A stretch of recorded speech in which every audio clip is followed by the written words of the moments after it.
pour le groupe Liberté et Territoire, et c'est Monsieur Mjid El Guerrab. Merci Madame la Présidente, Monsieur le rapporteur, chers collègues, merci de m'accueillir dans votre commission.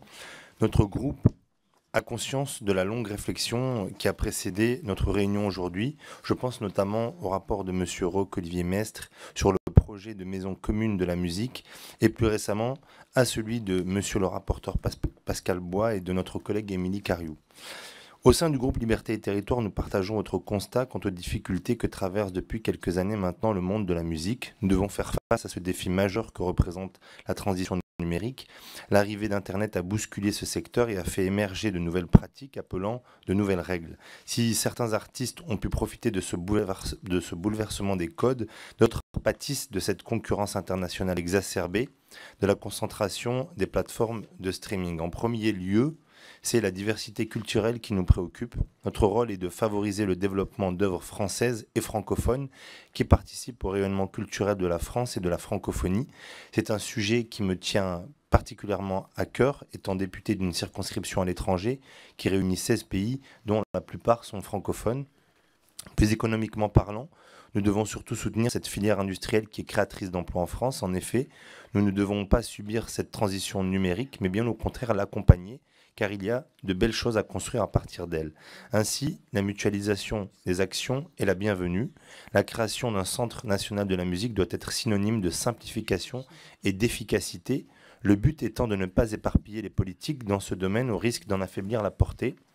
Toutefois, je tiens à insister sur la nécessité d'accompagner un tel regroupement des ressources par une politique territoriale culturelle ambitieuse. Cela doit passer par exemple par des partenariats avec les collectivités et les acteurs locaux.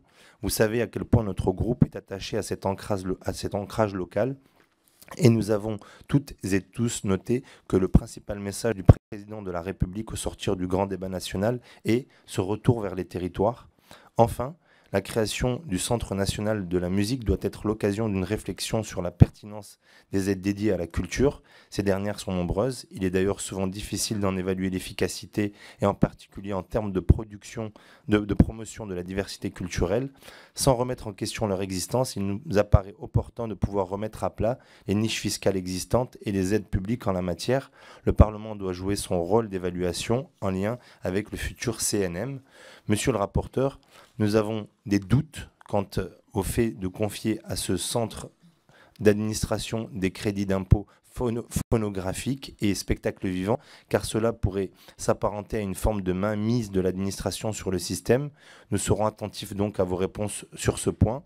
Nous attendons également de la Commission qu'elle nous donne quelques clés de compréhension sur le financement de ce centre et sur l'avenir des personnes travaillant au sein des différentes structures concernées par la fusion et, comme vient de le dire ma collègue Marie-Georges Buffet, sur les membres du futur conseil d'administration. Au-delà de ces questions, notre groupe est plutôt favorable à cette proposition de loi et nous partageons la volonté de défendre la diversité artistique et culturelle du secteur musical français et francophone. Merci.